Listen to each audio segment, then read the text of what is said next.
Early summer, 24 days of Skyrophorian, a bargain with Thanatos. My mother and father are finally feeling better.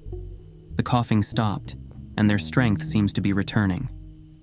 But my little sister, Elpis, still lies in bed, barely able to speak or lift her hands.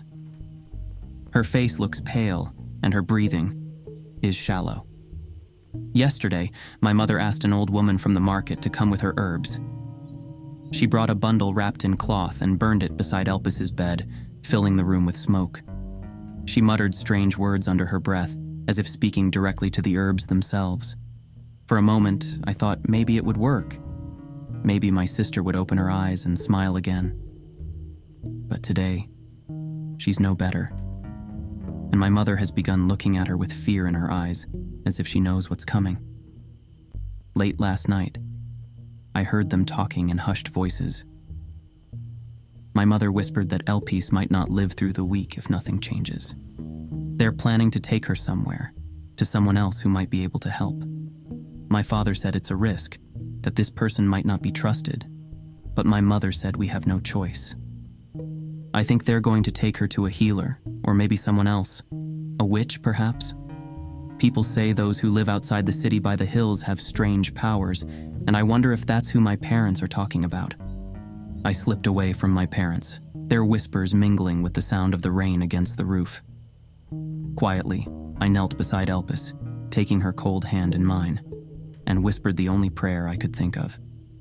Just recently in school, I'd learned about Thanatos, the god of death. The teacher had spoken of him in hushed tones, as if even saying his name might draw his attention.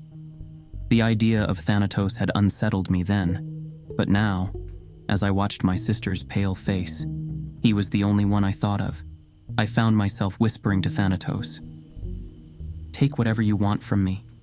I prayed silently, "But leave my sister. Just let her live."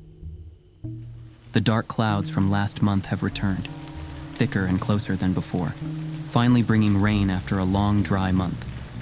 But as the first heavy drops fall, they don't bring relief, but a sense of dread. Thunder rolls low and steady, as if circling our home, a warning from the sky itself. The rain taps against the roof, filling the room with a steady, tense rhythm. I glance at Elpis lying so small and quiet, and a chill creeps up my spine.